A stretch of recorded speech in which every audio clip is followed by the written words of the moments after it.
Right. We are live. We are here, everybody. It's that time of the week. Yes. Um, as we wait for people to go in, I'll let people on Instagram know we are here. Okay. However, how was your weekend? How was your weekend? The weekend was good. It was actually a relaxed day for me. I got a massage done. You know, Oh, it was a self care day for me, or self care weekend for me. I And love that for you. I love that for you. I appreciate. Um, where, like, do you go to a whole spa? Do you just like how does this all work for you? It could be either or. I can go to a spa. I got somebody come over and then do it for me. So I actually. Oh, that's how we do it. Someone comes over. I have not elevated to such levels in my life. Okay. When I grow up, let me be you, please. I am not there yet. And it was all professional. Okay, so I remember last. Mhm. I know last week was a little crazy, but it was all professional this week. Okay, it was a regular professional massage. That was it. Nothing additional. No happy nothing. Just thank you for my service. Take my money, and they out. And I slept like Oh, a baby. okay. Okay. Well, that's good. I was at the cottage this weekend. So Okay. I went to the cottage with the girls. My one of my best friends owns a cottage about 2.5 hours outside of Toronto. For those who are more familiar with Toronto, it's about 2.5 hours out. It was beautiful. We were there just really having a good time, putting the phones away and focusing on friendships and love. So I love those times. We hope to go a few more times before kind of the summer is over. So yeah, absolutely love the cottage. I love cottage life. I think I'm just at that age now where I'm Okay. like, cottage life is everything, right? Like if you have a summer home or a cottage, you just get away. My girlfriend's got a lake that backs out to her cottage. And so there's a deck that we can go down. There's a whole fire pit. It's gorgeous. It's how many bedrooms? There's 5 bedrooms in the cottage, upstairs and downstairs. Like that's kind of where we are in life. And I don't have any use for going out and doing the partying. Right. I want a cottage or chalet or summer house. Like that's kind of where I'm at. That's it. Very peaceful. Very peaceful. So this topic, I thank you guys for joining. I think this is an interesting one, and I really wanted to um, clearly get a male perspective, and this is why Twins Inc. is now here because this is really helpful. Because this question, are you marriage material, isn't necessarily one I think women ask each other in terms of the men. It's more like if he asked you to marry him, would you? Right? Like that's more the questions we ask each other. Is this the type of man you would want to be your husband and why? I don't think we actually ask the question, are you marriage material? So think to like just explain to us from a man's perspective when you hear the word marriage material in relation to a woman, what do you think about?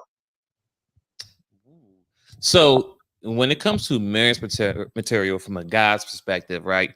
We're looking at certain traits from a woman that we can see. I can spend my life with this lady for the rest of my life. Like, for example, during the dating stages, which is should be dating with a purpose. Once you're in that step level, but Amen. she's when I say marriage material, it comes to okay, how is she when it comes to nurturing, right? Even though you don't Okay. have kids right now, right? We're talking about first off, ladies and gentlemen, we're talking about people who are both single, no kids, raised to start a family, right? Now you can have kids as well, but we're speaking of ideally. I'm speaking from when I first got married. I'm pretty sure when Toshiba first got married, there was no kids involved at first. So we was looking at our partners like, huh, okay, possible prospect. So this is where I'm coming from. So with that being said, so I look at nurturing, right? How was she with me? What did she do as far as nurturing me? Like, let's say my head hurt. Here's some pills, deal with it, right? Is she looking stuff up? Oh, baby, lay down. Here's a towel. Lay down for a little bit. Let me try this. Drink this. Just small things, right? Because when you have kids, it's kind of not level when you have kids when they get sick, right? So you see how she's nurturing. One, you see how she cooks. So while you're dating, if she's throwing some oodles and noodles in the microwave and like, all right, dinner's ready, Oh, noodles. flag. Okay. Of course, with men, we are physical creatures. So if the sex is good prior to the marriage part, like, all right, another chat bar. So it really depends based on what the guy needs and what he's looking for when we think about woman and a lady as far as marriage material, right? And of course, oh yeah, another thing, which should have been number one, communication. That is very key. We have to be able to have a good conversation outside of sex, right? Of course, that's going to happen, but outside of that, let's get to the meat and potatoes, right? What is your long-term goals? What are your short-term goals? What is your relationship with your parents? What's relationship? Do you have a dad? Like, I need all those details so I can see what kind of woman potentially you can be. Well, not a woman, but a wife as far as potential, like the marriage material. So this will give you a few examples as far as like, it's not across the board. It's just like, that's for something I would look at from perspective, if that makes sense. No, that makes sense. I'm gonna go to the questions part first, starting from when you talked about communication. I think that's so key, right? And asking vital questions to determine, is this someone I can do life with? That's how I think of marriage, right? I'm doing life with someone, and is this someone that I can do life with? And it's interesting that you talk about, a woman, having a father in her life. There was a controversy on one of the shows, Eight at the Table, where one of the hosts said that he will no longer date women that didn't have fathers in their lives because his experience with women who do not have fathers has not been great, and he wants a woman that has a high level of respect for men, starting with the man who is responsible for her being here. That was basically the gist of it, and it was so interesting in the comments how that triggered, and I hate that word, but it really triggered a lot of women, and they started going off on him because he stated that. And people were trying to say, well, it's not a woman's fault that she doesn't have a father, and for him to have that for himself, what are they thinking, and so forth and so on, right? And so, but for me, I was like, I actually don't want a man who didn't have a father in his life, right? Like, I don't want a man who didn't have a good relationship with his mother, and I don't necessarily want a man who didn't have a relationship, whether it was a father, a stepfather, an uncle, but had a male role model who showed him how to navigate this life as a Black man. I can't teach him that. And if we were to have children, like, those are things that I think people need to consider, right? Not me, I won't be having any more children, my eggs are old. But these are things that I think people need to consider. I respect love. I think love is awesome and it's great, but we don't last on love. We last on fundamental things that are going to be the building blocks to the relationship. So, what are your thoughts about that? Those are great building blocks. I mean, from a woman's perspective, right? As you stated, it's hard for you to be a woman who's going to marry a guy, or guy's going to marry you, right? Let me clear that up, because the guy chooses you, right? But correct. If he doesn't know how to navigate as far in the world, as far as being a man, a leader, provider, protector, like those are the basic core things that most men should be able to do in a relationship: provide, protect. Like, those are the basic. To get everything else, those two things, I'm sure it's three, but whatever. Those are the basic things you need how to do. I mean, just for example, like, all men, right, should know how to change a flat tire. You should not be on the road driving. For the love of God, know how to change that. You look at your man like, can you change it? And he like, I don't know, I'll change that. That's not problem. For me. That's not the man for. I can't do that. I like a man's man. Like, there's certain things that I always say, I that's man shit. Like, I just don't. I don't do that. Like, I don't. My daddy wasn't teaching me that. That's man shit. Right, and I completely understand. And mind you, every man doesn't have to be a mechanic, right? But to change a flat tire, or if you're on the side of the road, that's something you should know how to do, right? Of course, you have the AAA with the insurance, XYZ. But let's say you're let's say you're in Atlanta, Georgia, and you get a flat tire, and you call them, you gotta be at work, and they say, "Hey, we'll get there, sir, but it's gonna be 2 hours. Are you gonna sit for 2 hours, or are you gonna get outside, jack it up, no diddy, and put your tire on? What you gonna do?"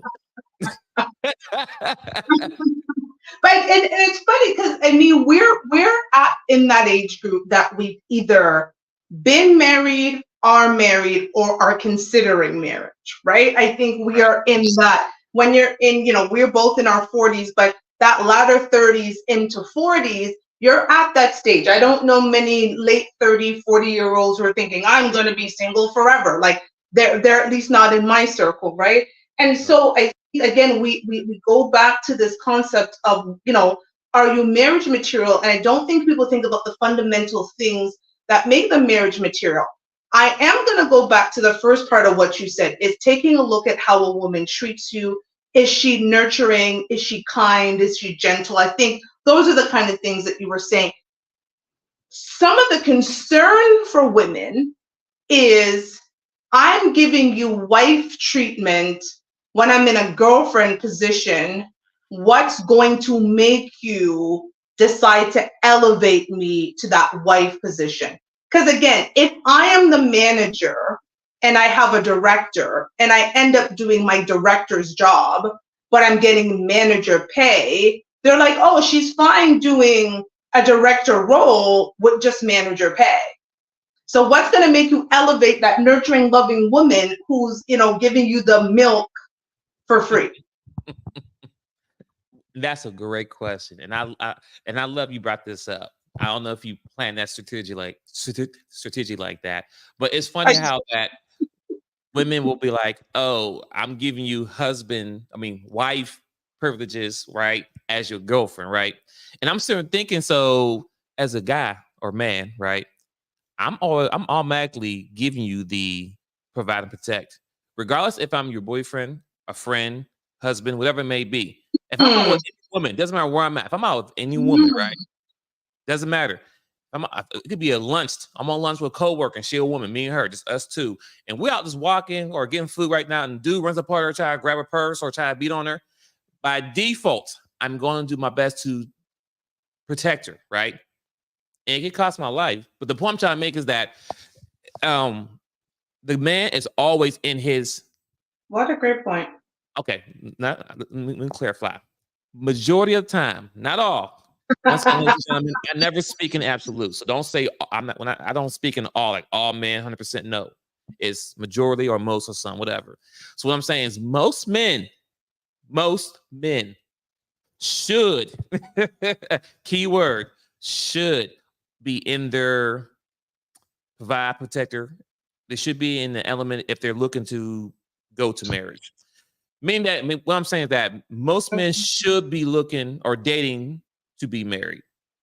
And we're talking about, like you just said earlier, the age group from the late 30s and up to 40s, right? We're not talking about in the early 20s, because we know in our 20s, no one's thinking about marriage. Let's be honest. And we don't know shit. Like I got married. You don't know nothing. You haven't dated, you haven't had heartbroken yet. You might, but you just don't know enough yet. So we're speaking to the people in the late 30s who's looking, mainly men, because women, y'all have a timetable. Men, we can wait till whatever. But the point I'm trying to make is we're speaking to the later group who's looking to get married to settle down. So those men, we should be in a place of always being a provider, protector, and dating with a purpose, not just running these streets trying to knock everything off. You should have that when you was 20. Now in your late 30s, if you want to have a legacy, that's it right there. Man's material. You dropped the mic. Sorry to cut you, but you dropped the mic with that one. And I think that's a clip that I hope goes viral with what you just said. Whether a man is your boyfriend or your husband, he's automatically to be in protection and provision mode. Because the reality is, I'm not going to consider your marriage proposal if I don't feel provided for or protected by. Period. Why would I marry you? So I can be poor and vulnerable? That's it. I mean, like I'm not going to consider being your wife. It's 2024 and the cost of bread is not what it was 5 years ago. Okay. Eggs has tripled, all that. So with that being said, I mean, yes, those right now, ladies and gentlemen, in the United States, the cost of living is through the roof. Cost of food is through the roof. So provide and protect. Those are two things you need to be able to do, fellas, going forward. Women, that's the two things you should be looking for. You shouldn't be looking at, what kind of car you drive. You know what I'm saying? Well, I mean, granted, it does help out, but does he own a car? Is he paying on a car? Is he current? Like how much? You know what I'm saying? You gotta break those things down. Yeah, the car is nice. You see the guy driving the X, whatever, BMW, whatever it may be. It's cool. It looks good from the outside looking in, but is he established? Does his car match the house or apartment or Section A? Like all those things matter. You can't get caught up with the glitz and glamour. You have to really get down to the meat and bones. And like these are the things you should be doing at least prior to you having sex. Oh, amen. Amen. Listen. Listen. Go ahead. You need to pause on that one and let people soak that one in. I remember my ex used to say, ladies, you need to find out everything you need to know about a man before you give him the buns. Remember, Rob used to call them the buns. Before you give a man the buns, find out everything you need to know about that man, because once you give him the buns, all you can do is stop giving it to him. That's it. You've given away your power. We've given away our leverage. So the only thing I can do now is be like, I'm not going to give it to you. And a lot of the times, once a woman gives herself to that man, she feels that that should somehow mean that they're in a relationship. And if you haven't verified whether that man even sees you as a potential to be in a relationship with, you've lost all of the leverage that you have. And people can talk about, whatever after, women talking about that they're not going to have sex after they've gone through bad experiences and holding on and trying to find out a man. That is the smartest thing to do, because what leverage do I have after I've given up the buns? I don't have any leverage. It's either he wants to be with me or he doesn't want to be with me. I don't know any man who thinks, I don't want to be with her, but I'm going to test out the sex just to see, just in case. Now he's just having sex with a woman he doesn't want to be with. Isn't that what happens? Exactly what happens. A guy, you know what? A guy will be with a woman for, let's say, 5 years, right? And then leave that lady and turn around to marry someone else. Yeah. Just like that. You were just temporary until the right one came around. And when the right one came, he saw, he jumped at it. But you gave him 5 years of your life. You gave him everything of you. And either you walked away with nothing or you may have a baby by him, but he still went ahead and married someone else. You didn't get his last name. Which is the highest honor a man can give you, is his last name. It's the highest honor. Well, baby too, right? Baby and last name. Well, we technically give the baby because we determine whether the baby's born. You determine the baby's sex, but the sperm determines the sex, but the woman has to carry the baby and funnel it out of our woo-ha. Right. And our highest honor is giving the baby because we determine life or death, right? There's plan Bs, there's abortions, there's all of these different things to ensure a baby is not born. But once you decide that that baby's born, you've given the man the highest honor you can give him. And that's why a lot of men feel like after you've given that highest honor to 5, 6 men, what value are you to me? And a lot of women find that difficult to hear. But the reality is when you start doing something over and over again to just every random ninja, that thing loses value. It's no longer valuable. And I would like to say this because I know it seems like we're just coming at the women, the ladies, and we're really not. And I understand, we men, us men, need to be accountable for ourselves as well. Amen. But you do have to understand you risk a lot by potentially giving a man a baby, right? I mean, you have to understand the statistics and numbers and stuff that, Black women, when y'all go through childbirth, it can sometimes almost cost you your life. Absolutely. Absolutely. Like you need to know the numbers of that. So you have to make it through the process of the pregnancy. That's number one, right? A healthy pregnancy and healthy childbirth. That's number one. That's the most important part because you might not get past that part. You might carry that baby for 9 months and you pass away, but the baby live. Absolutely, because they don't care about Black women's care and our pain. No. And then secondly, so if you do have the baby, congratulations, you made it. Y'all both made it healthy, XYZ, great. Then you got to deal with, is he going to be around or not, right? But at the end of the day, regardless if he got to pay child support and XYZ, you are still 100% responsible for that child. You can't go hang out. You can't chill. You can't do what you want to do. You have to be mommy full time, okay? Regardless, you may have help with family, XYZ, But the guy that who's supposed to be there with you, he might turn around and have another baby on the way. He probably left you, don't care, but you stuck with that burden, and now you has animosity against maybe the child or him or all men. It's so many things. It's so many layers to peel back when it comes to giving the wrong man a baby, right? That's a good point, because it's funny, like, and maybe one of the questions we should be asking, women to even think about is this man father material?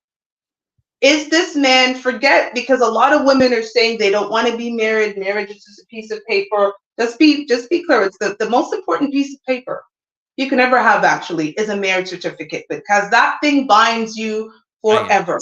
And trust me, you learn that when somebody dies. Okay, my father passed away, and he had a wife that was awful. She was an awful woman. And we had power of attorney over my father while he was alive. Well, the power of attorney did not extend into his death. And once he died, my sisters and I lost power of attorney, and this awful wife was able to take over everything, because legally, despite them being separated for 10 years, she was still legally his wife. And so she could swoop in and change every plan my sisters and I had, because she was his legal wife. That is the most important piece of paper. So we say it's just a piece of paper, but that piece of paper has more value than any other contract that we can get into.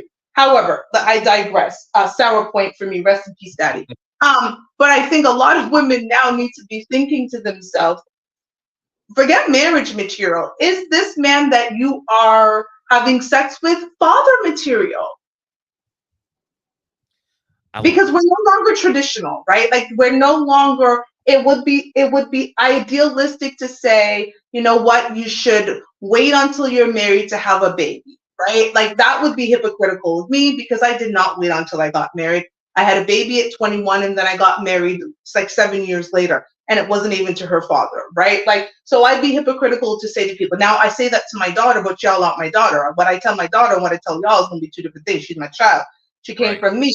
However, the reality is the statistics are showing us that women are becoming mothers before they're becoming wives. So when you're laying down with a man, are you considering whether that man is even father material? If you had a son, would you want your son to be like him? If you had a father, is this a man you would introduce to your father and he would be proud of? Ladies, before you lay down and allow that man to take his raw penis and sweat on top of you and not care about you after he comes, you need to consider, if one of those little millions of sperm that he just exploded in your vagina met with an egg, is that a man you want to be the father of your child? That's what we need to be thinking. Hey, listen, let that breathe for a minute. Listen, just a few tips. One thing, it always bothered me when I talk to a lady who dated a guy who already had a child already, right? So he already had a child prior to you. So you met a guy, you talk to him, he has a child, you got no kids, but he got a child already. And you get pregnant by him, and then later on, he's deadbeat, he's XYZ. But in my head, I'm thinking, I said, but you had the cheat code right in front of you. You had all the opportunity to see how you navigate with his first child. How often do you see this child? How often do you bring him around? Like XYZ, like how did you miss those things? And then you get pregnant by this guy, and then all of a sudden now he's just this bad guy. He ain't this, he ain't that. But I'm thinking, like, well, was he that guy with the first child? Like, how did you miss that? Like, that's a free, easy cheat code if you want to talk to a guy who has a kid already.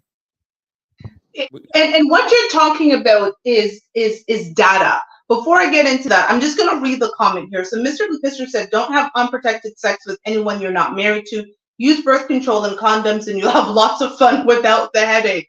I mean, preach. Facts.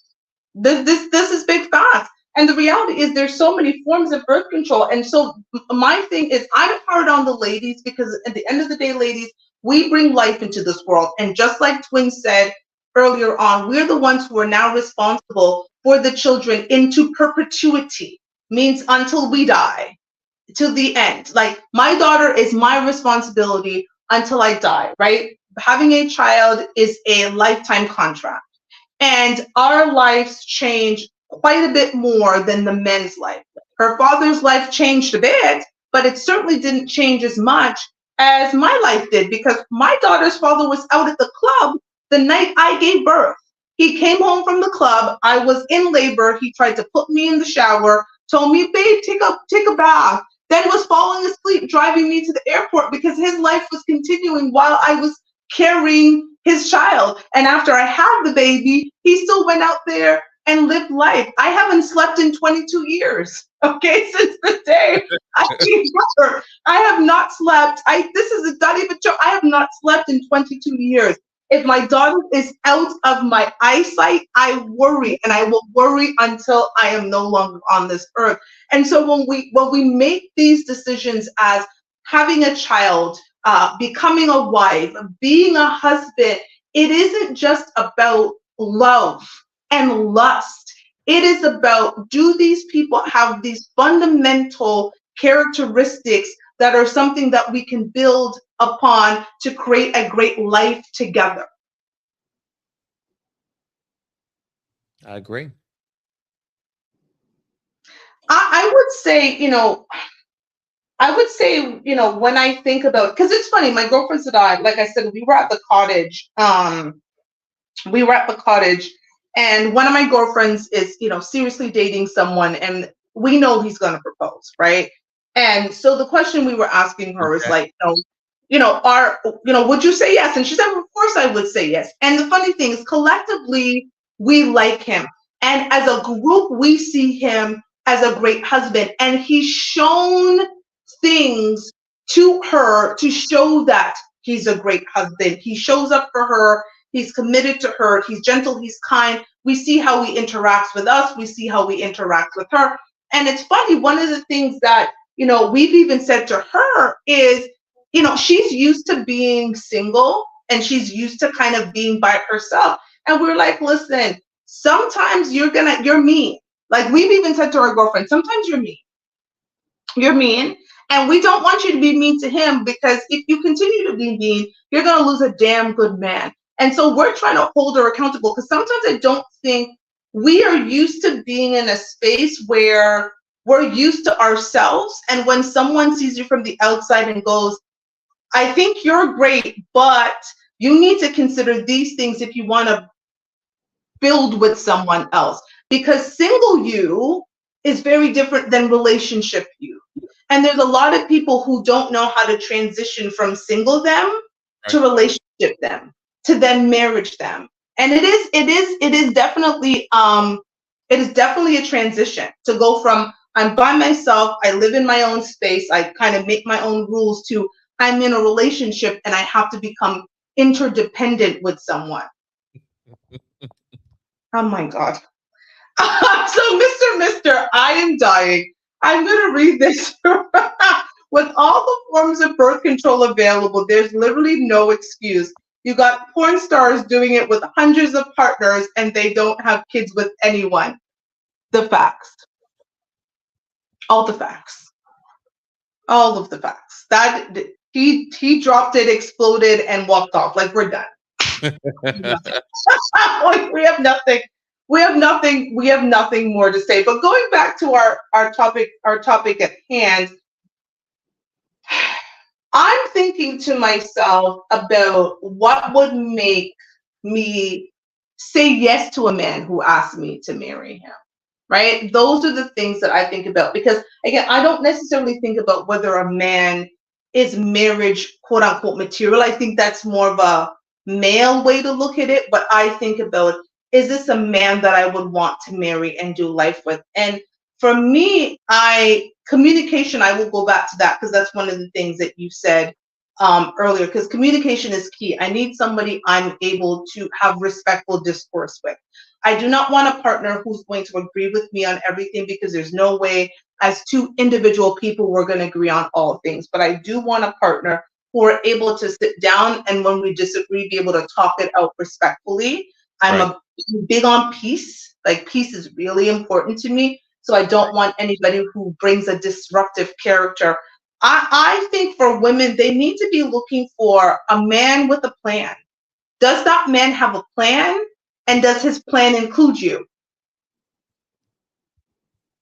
Because just because a man has a plan doesn't mean that he's including you in his plans. And a lot of women here, like when you talked about what's your 2-year plan, what's your 5-year plan, right? A lot of women will hear the answer to that question and then great, he's got a great plan. He's maybe middle management now, but his goal is to become a director and then a CEO. Or he might be an electrician now, but he's going to become a master electrician and then eventually, create his own company and build his own business. And they're hearing all of that and it sounds great, but no part of this plan were you a part of it. No part of this that he said, and I see you as being a part of my life and I see you doing things. And there's no you as a part of it, but they hear that the man has a plan and that's enough for them. So I'm looking for a man with a plan and that plan includes me. For me, I'm looking for what is his relationship with his family, right?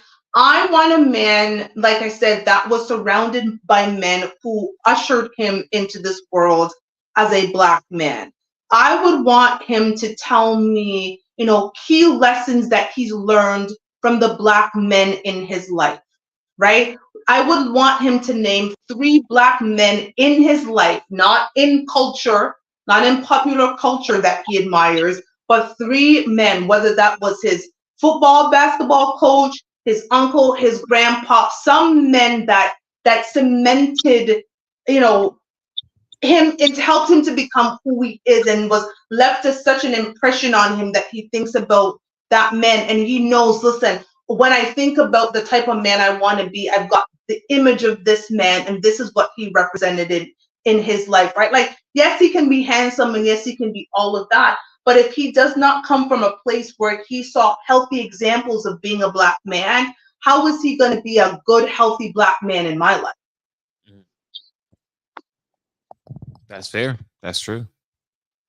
Because it's wonderful to be tall and handsome and make the 6 figures and be over the 6 feet and have the 6 inches and I hear a lot of women talking about that. But it doesn't mean that that man is going to be a great husband because he lacks the value and the characteristics to be a great husband, nor does he want to be a great husband. There's a lot of women who want to marry men who don't want to be married. Not just not married to them, they just don't want to be married. So Mr. says, truth, you can disagree without raising your voice and disrespecting each other. Absolutely. The first rule in a relationship really should be no disrespect. It wasn't my last one. There should never be a time, twins, where I feel that I need to disrespect my partner. That's fair. Ever. And I'll say this. We understand that 2 different people are now coming together to be one, right? So there's going to be learning curves on both sides, right? We do understand there's going to be conflict that do happen, right? It's really how you handle the situation when it does get to that part. When you not saying it has to be disrespectful, but it has to be a compromise where you both have to get to talk to each other, and somewhere somewhere you can meet in the middle. But at the same time, it has to be respectful, like Minister just stated, right? You don't got to cuss each other out. You don't got to call each other out of name. Like, at the end of the day, this is your partner. Why would you talk to your partner that way, especially in front of other people? Like, that's Amen. for me. Like, I don't do with the disrespect in public. Like, I will turn around, walk away, and leave you right there. Preach. Amen. So Mr. named the 3 men in his life, or a group of men actually. His martial arts teacher, his brothers, and his 6th grade teacher are men he can name that have left an impression in his life and that he can look up to. And I love that. I think that's so important. Like, I think it's one of the most important things. And I think that's something, for men, I mean, are those things that you look for? Like, if women in their life that have certain values that you would want in your wife. Like, if you meet her mother or you meet her sisters or you meet her best friends, are you evaluating them as well? I'm gonna say this. The young me, no, I didn't. And that's because lack of knowledge of not knowing, right? But now, going through the whole process, when I talk to the next lady, right? Especially if we get to the point of marriage, I'm looking at her, who's her support group, who's keeping her accountable. Woo! You know what I mean? When things are maybe going left or right, you know what I'm saying? Like, because everyone should have a group of people, but it should be people who has the best interest for you, not people you use gossip with. Who's going to tell this person and tell that person? No, like you said, like he said a sixth grade teacher. So more likely this person is older than him. His martial artist teacher. That's the one who taught him. He may be same age with her, but he's older, wiser, knowledge. So he has someone that's close enough to be cool, but also accountability partner. You understand what I'm saying? So what you were saying with the mother, the aunties, and all that, the young me, she had all that, but the accountability part wasn't there, if that makes sense, right? But that's me not knowing, what I'm saying, about relationship and conflict at the early stage. Now that I've been through that, now I'm looking and seeing how the dynamics work when it comes to now I'm looking at the mothers or aunties or sisters to see how is their relationship looking like. Are they married, right? Yeah. If they're single, why are they married? Like, you know what I mean? So if their relationship is a hot mess, then I know there's no really support there, right? If that makes sense. Like if all her people don't have nobody, if they ain't married, I can't trust her. Not saying trust her, but I can't. There's no one gonna keep her accountability, because what I learned in my relationship, you cannot make somebody do something they don't want to do, right? Hallelujah. So at the end of the day, is that it takes a village, even past when you're an adult. So the women will need those people in front of them that's going to, hey girl, I know your man's doing this, but look at this. He's doing this. He's doing this. Okay. Like, write all the good things to do, then write all the bad things to do. Is the good more than the bad? Okay, so can we compromise it somewhere? Like, is he really that bad? So I'll stop right there, but that's what I look at now. No, you make a good listen.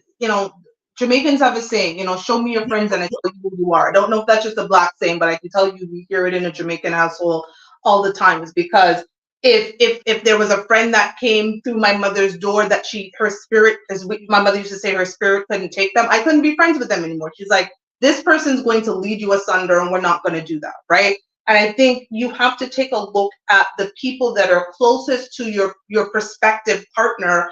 Are these people that are going to influence them negatively or positively if we're in a bad situation? What is their relationship dynamic? Like you said, I think you have to look at that, right? Like there's a lot of married people who don't hang out with their single friends as much anymore when they're married. They end up creating a group of married friends that come together and do things, right? Like there's sometimes I don't get to do things with my best friends because she's married and she's doing stuff with her married friends, or she's doing stuff with her friends that are in a relationship. When I'm in a relationship, I'm in those circles. When I'm not, I'm just not included, because who wants to be the fifth, the seventh, the ninth wheel, or whatever the case might be, right? And the dynamic is very different. So there's just ways that you have to look at dynamics. Again, I think when people are looking at whether someone is going to do life with them, it's got to be more than the surface level. You got to get to the root of what are the values and the characteristics that this person has that strip away all of the beauty and all of that. Can I fundamentally be with this person because their values align with mine? And yeah, when a woman's on a girls' trip, she's not shaking her ass on a boat in somebody's face and her friends are encouraging it. Or when he's in Vegas with his boys, they're not telling him, go sleep with that stripper because your wife will never know. Right? That's it. That's I totally like agree. That matters, right? Like if my husband or prospective husband is coming home and telling me about his friends and the crap that they're doing to their partners, or they're cheating on their wife, or they're just cheating on their girlfriend, or they've got a bunch of baby mamas and so forth, I'm going to look at him sideways, because these are the people that you're influencing you.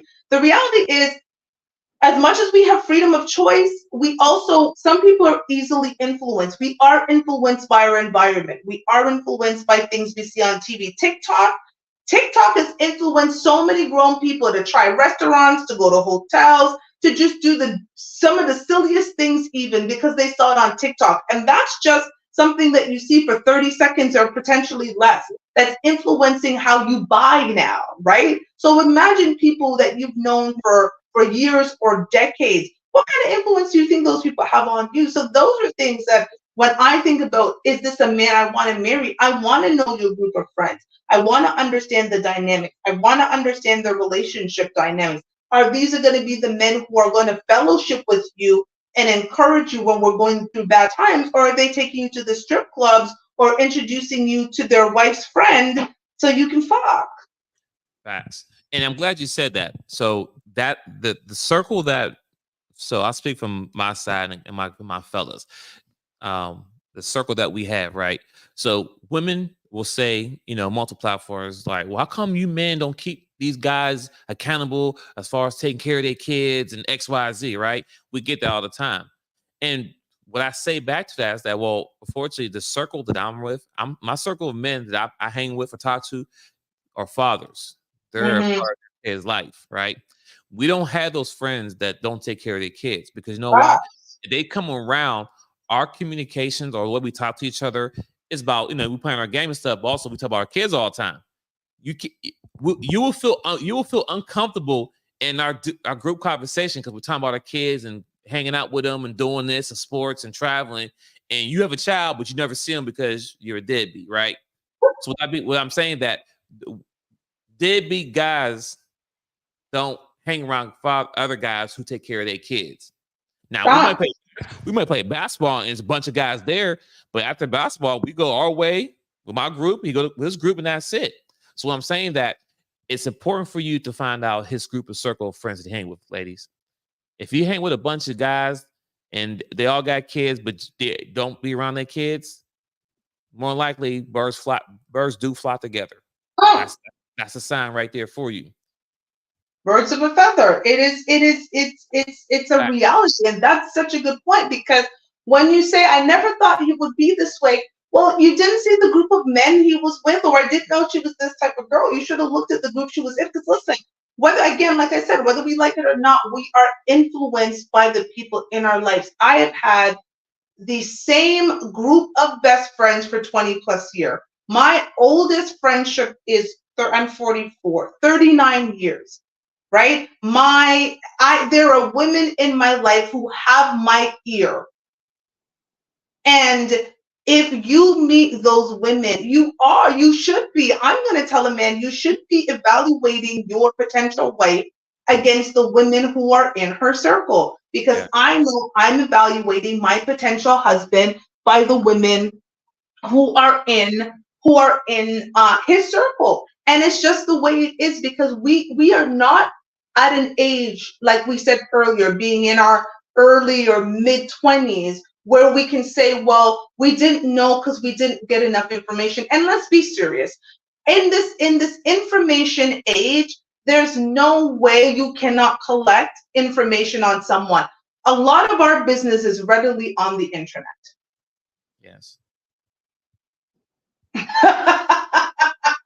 Every time Mr. says this, I die. So Mr. is saying, women been shaming me for not taking care of my kids for 2 decades now, and I still don't have any kids. The projection.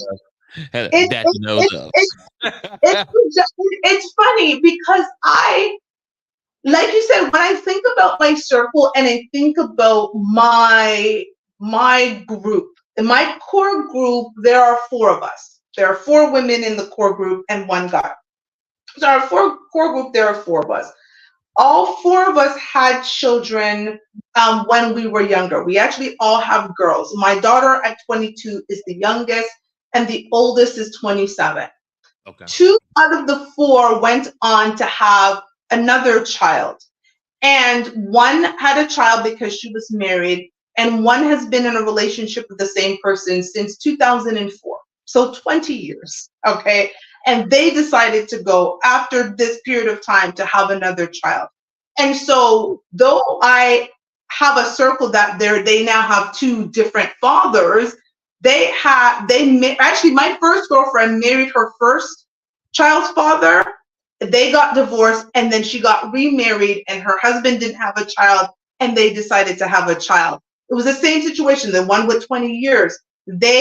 She had a child, he didn't have a child, and after, because my niece is 5 now, so they were together for 14, 15 years before they decided to have a child. I don't know women who go out, I don't have in my circle women who go out and have multiple children by multiple men as if it's a sport. And so when people talk about that, that's strange for me because that's just not my circle. That's Right. not what I see. I don't even actually know a lot of people with multiple children. Like I know of the most people that I know generally have 2 kids max, and they're generally with the same person. And so when you say looking at your circle and looking at your situation, I can't hold all women accountable when those women are not in my circle. I can't hold women accountable who I don't hang with. That's just not my reality. My reality isn't Mrs. Section 8 who's having kids getting $80 a month in child support because she had kids for no good men and using government assistance to support the kids of these no good men. I just don't know. I don't have those women in my life. Right. And it's no shame if that's the circle you have. If that's the circle you have, good on you. But understand that you are going to be evaluated based on that circle. Right. And it's not fair, but life isn't fair. We're going to tell you that every week. Life isn't fair. Life is not fair. Nothing in life is fair. Life is real. It's the real world. And in the real world, we get judged on decisions and choices that we make. And, going back to our topic at hand, choosing a wife and choosing to accepting to be a wife to a man is one of the most important things we do. But why are so many of us getting it so wrong?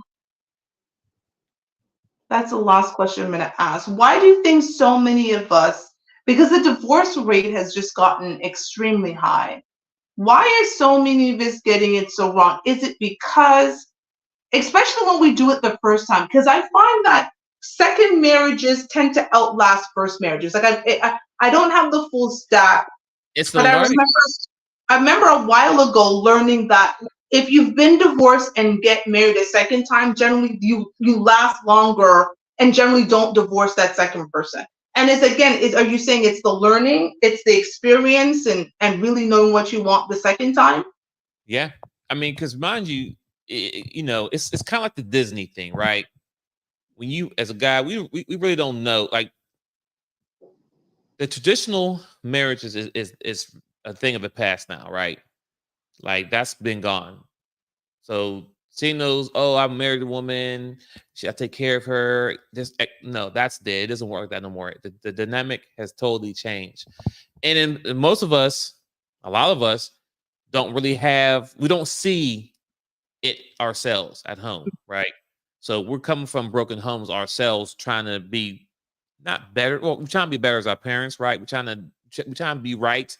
We try to do it right, be better, but we really don't know what we're really doing, right? There's nothing there's nothing out there teaching us what to deal with inside of a relationship. It's just like this. I'll give you another example. Schools don't teach you about credit, taxes, Nope. LLCs, those Nope. things you need in life, right? You learn Nope. them as you go. So you Yeah. young, you mess up your credit until you want to buy a house, and you realize, oh, I need X, Y, Z. So then once you get together, then once you fix your credit, once you spend those years or whatever fixing your credit, now going forward, you know what to do. It's the same thing with marriage. When you first get married, you don't know exactly what you're doing. You get married and that's it. And then when it fall apart, then you get married again. It's like, okay, I didn't do this the first time, but I'm doing this the second time, right? And you start getting rid of things, happy wife, happy life. That was the biggest coup ever. Like that right there was probably a lot of reason why guys' marriages failed. To I get never understood that concept. him going, just trying to make sure she's happy, right? Yeah. And that's not it. I won't lie. I used to think that was just a white people term. Like that's not. That was. I just thought that's how white people ran their marriage. And then I started hearing Black women say it, and I was like, I never had that saying in my marriage. And I think we talked about this a couple of weeks ago or last week. To put your happiness and make that somebody else's responsibility, that's an awful thing to do. My happiness is my responsibility, right? Yeah. I should not need an outside person to make me happy. My happiness comes from the inside, the things that I've chosen. So this happy wife, happy life, it makes sense because I'm like, so I'm happy. He's making me happy. What am I making him?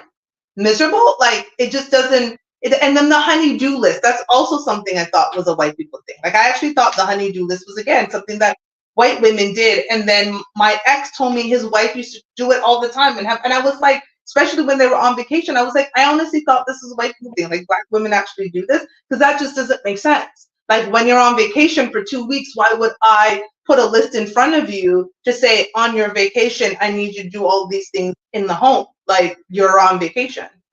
I honestly thought this was white people things. I really did. No, I understand. This doesn't really happen in Jamaican households. If anything, it's probably an America thing, right?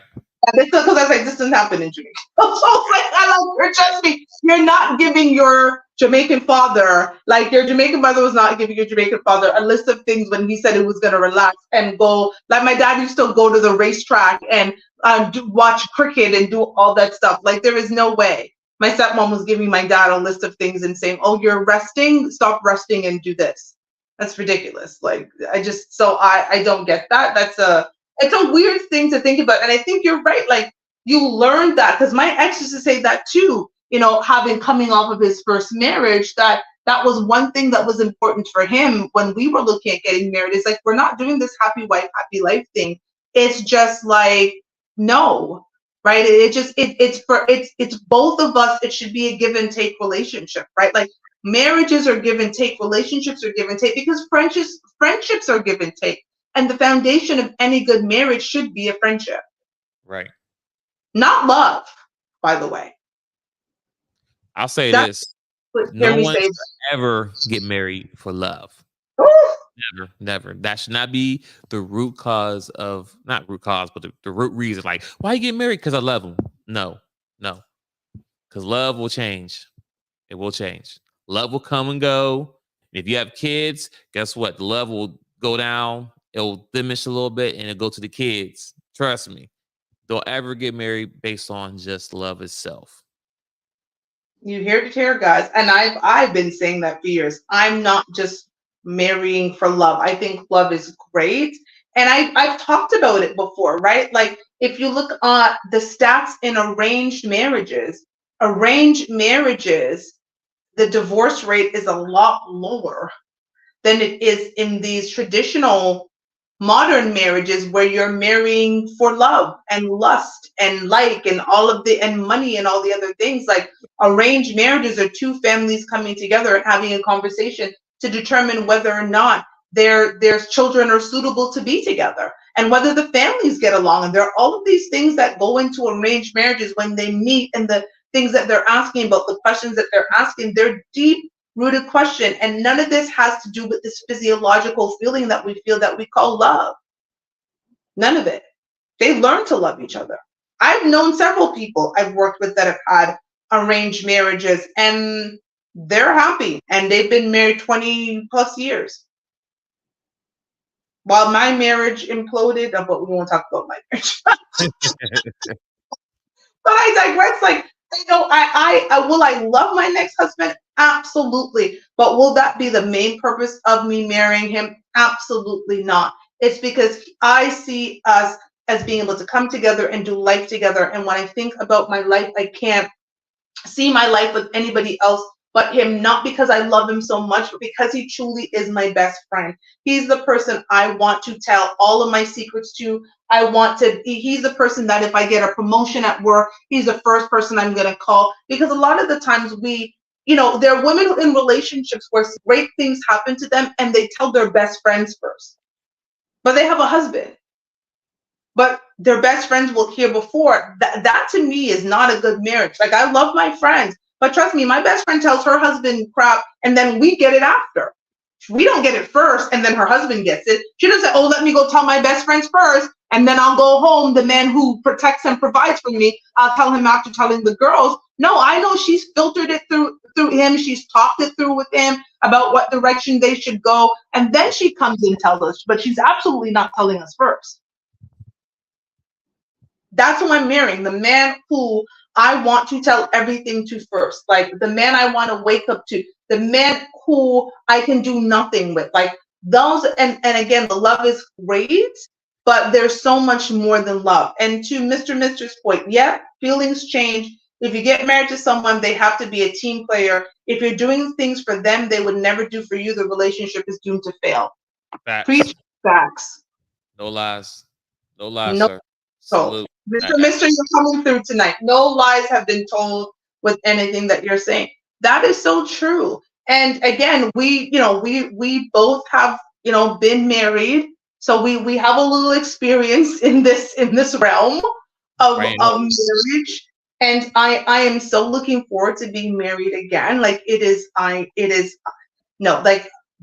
marriage is a huge goal for me, and I know I would never get married in the way that I did the first time, and even how I got into my last relationship that was supposed to lead to marriage. I took experiences from that to say, you know what, here's some things that I did really well, and here's some things that I did bad, and here's some things that I ignored that I shouldn't ignore, and here is some, like I really had to evaluate the choices I made to ensure that when my husband shows up, that I was completely ready for him. So that's the final point that I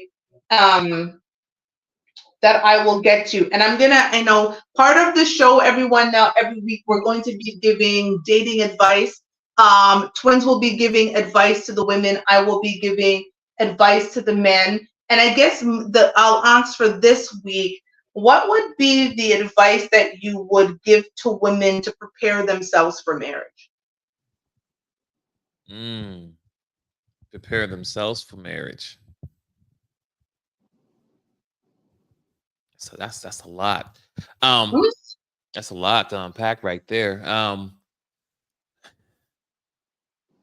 So first off, I will say this, first be in the mental state. Be like whatever we all have a history, right? We all have a past, right? So counseling, whatever you need to do, get your past history erased. Not erased because you never forget it. What I'm saying is go through therapy, right? Because what you don't want to do is go into a new relationship with somebody that you might want to be with for the rest of your life, and you're bringing up past traumas you had with whoever else into that marriage, right? That marriage should be brand new for both of y'all, right? And same thing for the guy, but I'm speaking to the ladies right now. Mm-hmm. Ladies, go ahead and therapy, any past traumas or any daddy issues, whatever it may be, right? You want to get those things taken care of before you get into a serious relationship that may lead to marriage. Also, make sure your finances together. So there we go. Therapy, your finances, your credit, all those things. Because once you get together, because that's when sometimes it may be too late. Sometimes you'll get married, everything's looking great. Y'all go to go buy a house, and when you go buy a house, your credit scores are 300, his credit score is 8. But meanwhile, y'all invested. Y'all already locked in, and that wasn't a conversation that was had until y'all had to run your credit, and it's like, approved for a loan for 300,000, but your interest rate is 20%. I'm just saying. So, you have to get yourself together. You have to make sure that one, your therapy, your credit, your everything, and also be willing to compromise, right? Like, two individuals. Understand, you was independent for XYZ. The guy was independent for XYZ. Now you come into one house together, and there's gonna be things that you do, there'll be things that he do. You just gotta work on them things, right? There can't be two heads in the house. It can't be, I'm sorry, it can't be two kings in the house. Once the house has been established that y'all in the house together and you're going to be a family, there has to be the king, the queen, or it has to be the CEO, the CFO. There can't be two CEOs. There can't be two kings, okay? And it has nothing to do with controlling none of that. It's all about structure. If we can go to work and for our jobs as business-wise, why can't we do it at home for someone who's going to love you, protect you, provide for you, and XYZ? And if you pick a man who's not providing, protecting you, that's the problem right there. You shouldn't be with that guy. But I'm talking to the people who did find somebody who can provide and protect. Okay, I'm talking to you. Inside the household, y'all guys need to have either a weekly or a monthly meeting about how the relationship's going. How can we improve? Those things right there. And you have to stick with it. Like, you can't do it for 1 month and then next week you fall off and then don't do it, right? It doesn't work. Just like anything you do in life, you have to put the work in. You got your college degrees, you went through time. Put the same effort in your college degrees, your school, your car, your clothes, whatever it may be in that relationship. And that's if you want it to work. If you not want the relationship to work, then you should never say, I accept the marriage. You should not accept the ring, right? You shouldn't have a conversation about wanting to be married. Like, marriage is not a game. It's a beautiful thing if it works. Trust me, it's a beautiful thing. But when it doesn't, that's a whole nother topic. I'm done. Go ahead. Your turn. Before I get into mine, I'm going to get into what Mr. said, because this is another male's perspective on marriage before I go into it. So what Mr. Mester is saying, he's saying therapy is great, only if you do with a good one, though. Some of these therapists are on the same BS you're trying to heal from. Vet them just like you vet your spouse. And I absolutely agree. 100%. My advice to the men, and I'm going to tell you from personal experience, one of the first things I will say for a man to prepare himself for marriage is to tidy up his past. A lot of men are trying to get into a relationship with perfectly good women with an untidy past. I will tell you that is the issue that I had with my ex, which is why I called off our relationship. I love that man to the core, but his past was untidy.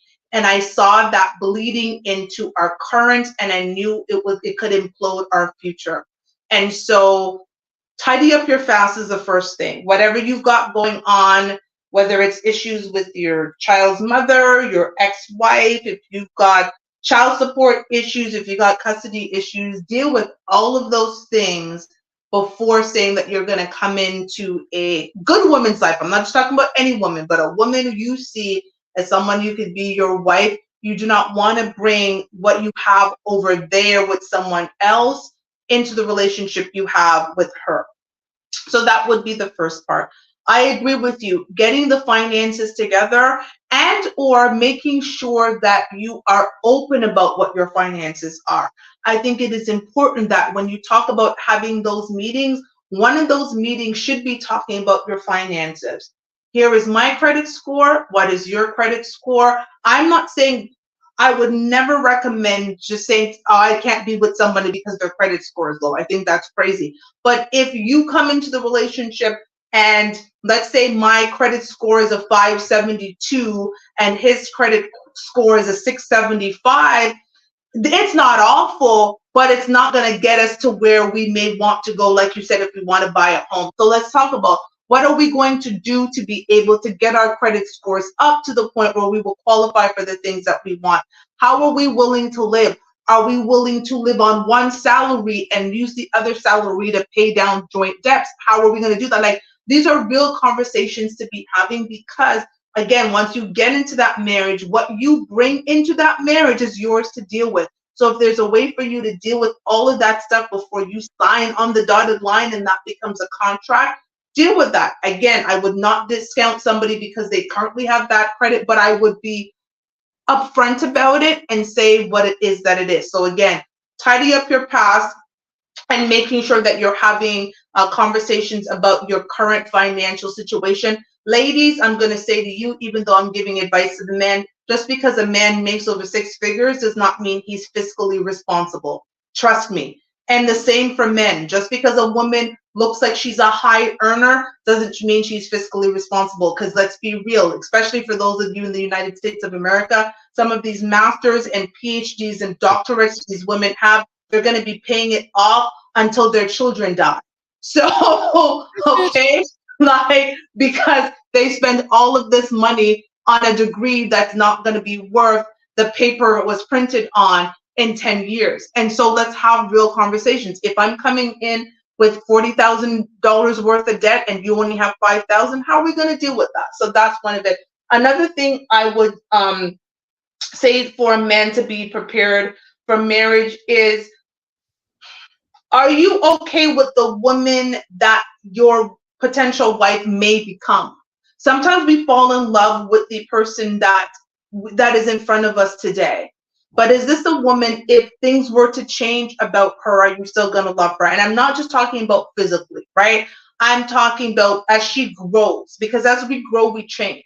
That is an inevitable part of life. Is this a woman that I can love through her growth? Because every time you elevate yourself, you are another person, whether it is that she elevates herself in her job, right? Like you might meet her at a certain level, but again, in having conversations, you know, she wants to expand, she wants to grow, she wants to get to a certain level. Are you able to support her through that and love her when she gets to that point? Because inevitably, we're going to change, right? Like when people get mad at people like Jay-Z and say, well, he's changed. Yeah, the fuck he should. He's a billionaire. Jay-Z should change. He should not. Do you think he should be hanging with the ninjas on the block still? No. He's a billionaire. He's going to hang out with other billionaires like Warren Buffett, right? So he can talk about billionaire shit. I'm sorry, Mr. Nickel Dime on the block. You don't know millionaire and billionaire shit. You know nickel dime shit. So I can't hang out with you. It's the same as the person in your life elevates, their circle might elevate with them. Things are going to change with them. And think about, again, she's 35 now and this is where she is. But can I love her as she goes through the progressions and I can support her? And am I okay with if my wife exceeds me financially? Like these are things we really should be thinking about, because again, fundamentally the man is supposed to be the breadwinner, and that's right. 100% I want to believe in. But also we also have to understand that women are leveling the playing field. So if you meet her and she's making 75,000 and you're making 125, if she gets to the point where she's making 175 and you're making 150, are you going to be okay with that? And let's have the honest conversation about it. What does that dynamic look like if my wife were to make more money and I were to make less? How does it look like for us? How does that feel for me? Let's be honest about that. So those are some things I would say, men, really prepare yourself to be married, because I think sometimes we think we can deal with things until we sit down and talk about it. Because again, what does the dynamic look like in that scenario? Talk about, and I think my fourth point is talk about future you. Do you guys have the same future plans? Again, presently, you guys are rocking and things seem great. But when you say, okay, 10, 15 years from now, where would you see us? Not where would you see you, right? Where would you see us? And because I encourage that, because I know from me, any man who gets with me and marries me has to be okay with living outside of North America. I do not plan to retire in North America. I am Jamaican by birth. I'm either going back to Jamaican or I'm going to be on somebody's island, right? And for a lot of people, the idea of living in a third world country is not appealing because their mindset about a third world country is poor and the infrastructure isn't great and all of these different things that we think about third world country. But I will not retire here. And so any man who's marrying me, those are things that I talk about. I would say in 15 years, this is how I see our life. And if that isn't congruent with how you see your life, that's already a problem. And you guys have to talk it through. Is there going to be compromise or no compromise? And if you find that you just can't compromise, that's probably not the person that you should marry. Your values, like I'm not going to change my mind, and you may not change your mind, right? If I want to go and live in Gambia or Ghana or Nigeria, and you're like, I want to just live in Texas. Okay, I want to retire on a farm in Texas. We're not aligned, right? So have those conversations and not just talk about present you, but talk about future yous and what that looks like. So that's my advice. Solid advice. Okay, this is the last comment from Mr. Mister. Mr. Mister was coming through tonight. So Mr. Mister, thank you. I'm going to read your last comment before we sign off. And Mr. Mister said, credit scores can be increased, but you need to investigate what their personal financial discipline and habits are. That is facts. That is actually facts. This is why I was saying, just because a person makes a lot of money doesn't mean that they're fiscally responsible. Those are not the same thing. Making a lot of money and being fiscally responsible are two different things, because there are people who make $50,000 and are fiscally responsible. And trust me, I have dated men who have made 6 figures and into 7 figures, and they're absolutely not fiscally responsible, right? They will invest wildly. They don't think things through. They're like, I have the money, I can spend it. I'm just going to go out and buy this car because I have it today, but they don't think about what tomorrow looks like. So that's important. And then Mr. Mister's last comment is, I don't think men care about a woman making more money than him. He cares more about the attitude that tends to come with women when they start making more money than their man. That is a fact right there. That is a fact. Me personally, I don't care how much money she makes. I mean, good. She make more money. That's cool with me. Great. But it's the attitude part. When you think that, well, I pay this, or I do this. Well, I don't need you. And that's where that masculine energy comes from. They think because they make more money now, like, well, I pay. You know what I'm saying? Like that part right there is the problem. We don't care about the money. It's that what you think you are now. You think you're a man now. You don't think you're a man, but that's the energy you give off. You're like, well, yeah. I don't need you. So that's a whole nother topic. But that right there, Mr. No, I love it. Jim, thank you. And I'll wrap it up with that. And that's why these conversations and these tips, people, that we're giving you are so important, because that is a conversation to have. Will things change, Toshiba, if you end up making more money than me? What does the scenario look like if I lose my job? What does the scenario look like if I get downsized, right? Like, are we able to live on one salary? And what does living on one salary look like? If we want to get to that beautiful golden, retiring at 55 and being able to travel the world, how are we going to be able to do that? How, right? Yeah, you might want to do all of this stuff now, but the reality is most of us have 4 weeks worth of vacation?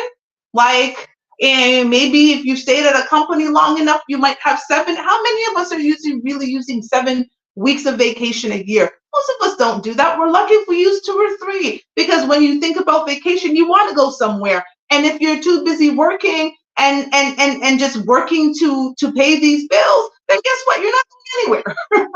Okay, so you end up having staycations or whatever it is. So that's why, again, these conversations are important. When you start thinking about the future parts of your life and not just the present, and you start thinking about these scenarios and these what if scenarios, you're going to be able to talk it through to see if your values are aligned. And that's a good way to determine where your potential spouse's mindset is. Where is their mindset to that point? Like, do I change if I start making more money? What is the expectations in the relationship if I start making more money? Does the expectations change? Do my expectations change of him? If he decides, if I start making more money and he decides that he wants to go and fulfill a passion of his and quit his job, am I going to support that?